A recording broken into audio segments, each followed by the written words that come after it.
All right, folks, it's been a good season of We Are Leeds NYC, our first season, and our first season back in the Prem. And there's a chance we could finish 10th. Obviously, other teams are going to score some points, but we're at 47 points. If we win against West Ham on the last day of the Prem, we'll be up to 50 points. West Ham are losing right now, so it might be a fait accompli by Tuesday. The West Ham are going down if this stays as they are with the Spurs game on Tuesday. So, Jimmy, Yes, how do you appraise the season so far? you have to say it was a success. I mean, he kept them up with a limited bunch of players, and he achieved an awful lot. I just don't think he's managed to bring them to the next level, but he's good enough Why to do you keep them think going. that? I just don't think he is. Well, look at the odds they've defied this season. Yeah, no, I hear They've you. been- I'm just I being mean, do you though? I'm just being an asshole. I know, but we like that. You have to continue being an asshole. No, Don't please. break character. Yeah, no, he'll be gone by September. No, he won't.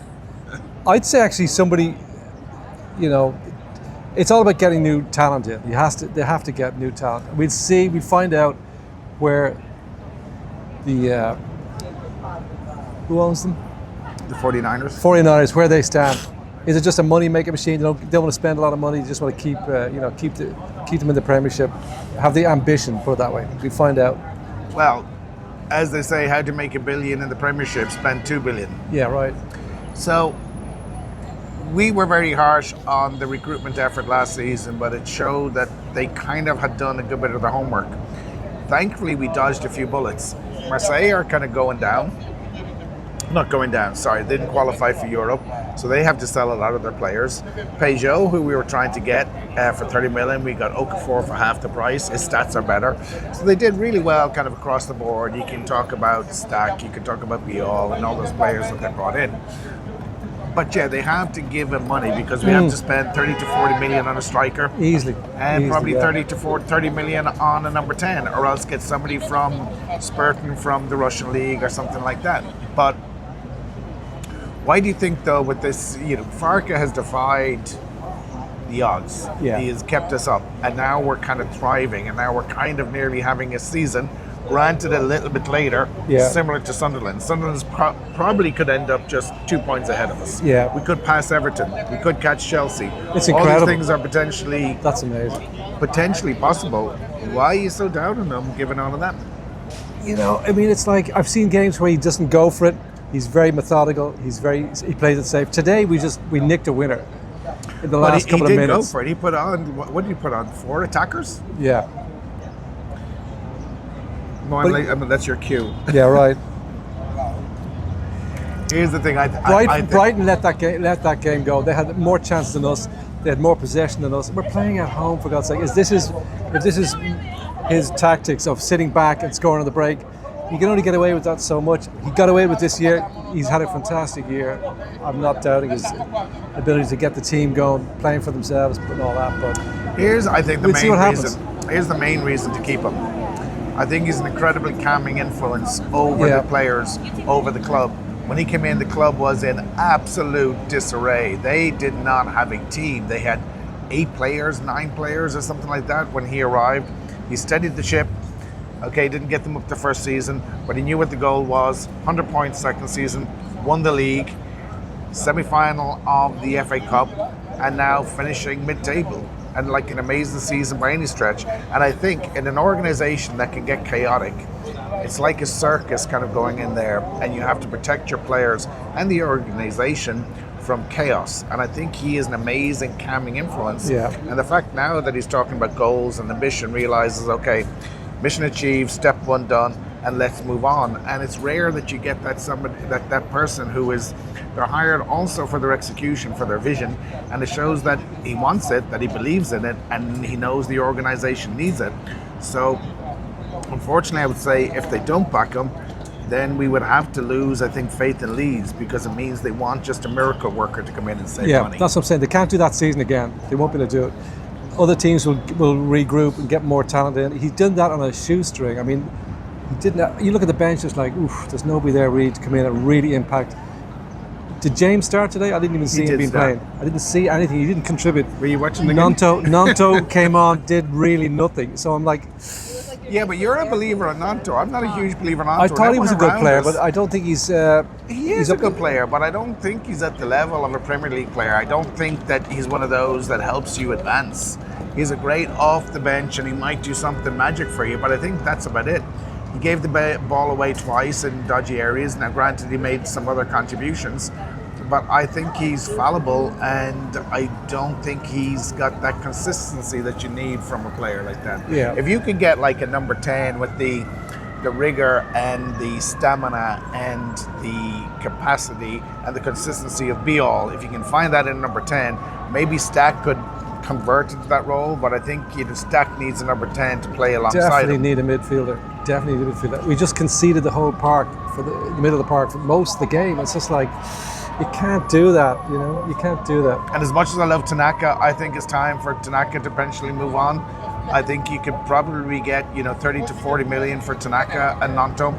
At Pro, you probably get between 5 and 10 million, and another couple of players. So their sales could be around 60 million, but what you can't do is start going through the squad and just looking for money in order to get rid of those players that were the spine of the season. They have to be replaced by better players. You can't just let them go. Those players have to be replaced. But if you start looking at, somebody's looking for money for Stack, somebody's looking for money to give money for Ampadu, once you start getting rid of that core, he doesn't want to do a rebuild either. No.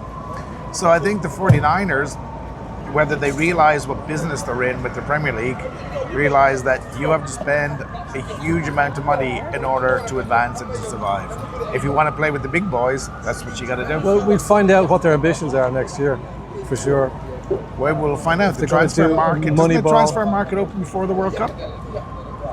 Definitely opens near the end of it, that's for sure. I think the transfer market opens at the beginning of June. I think it's open throughout the World Cup. But anyway, Jimmy, you and I started this on the lark kind of just after the Everton game. For us, it's been a difficult season. A journey. We're on a journey of discovery. Me and Jimmy will discuss, and hopefully Jimmy is up for it next season. For me, it's been worthwhile, even though posting stuff is sometimes difficult getting it up there. But thank you to everyone for watching. Thank you to everyone for maybe staying with it, even though most people have probably stopped watching at this point. But MOT, folks, and we'll see you next season. Yep, see you next season. Okay, let's see what happens. There's Daniel Farke giving a speech. We'll take a look at that later on. I mean, put it this way: there was times when the hierarchy were coming in, and he had to fucking produce. Remember that game? It was the Man City game that turned it all around. Yeah. The following game, they were coming in, I think, to fire him. They were coming in to fire him, exactly. And we should have mentioned that. So that's how close he was. So he learned from his mistakes. I mean, coming up to Christmas, it looked like he was going to be gone. It was imminent. We weren't playing fucking well. We're still rolling. Yeah, we're still rolling. Yeah. So I said that again. I can edit that out. No, edit it in. Oh, edit it out. This is the BTS stuff. I'm really a Chelsea fan, you know that. According to Enda. So Jimmy's right that the hierarchy were coming into fire, and we probably had a match and a half left at most. And then they scored those 2 goals in the second half against Man City, played with intent. Pep pulls that devious kind of move of the goalkeeper going down. Yeah. They get that 83rd, 84th minute goal or whatever, or 92nd minute goal. But then we go and we beat Chelsea, and then that was the beginning of the Leeds season. Really, that was the turning point. But it says that it takes him 10 games to get going with his players, so that's another reason that you don't get rid of the spine of the team, because he has to build a situation.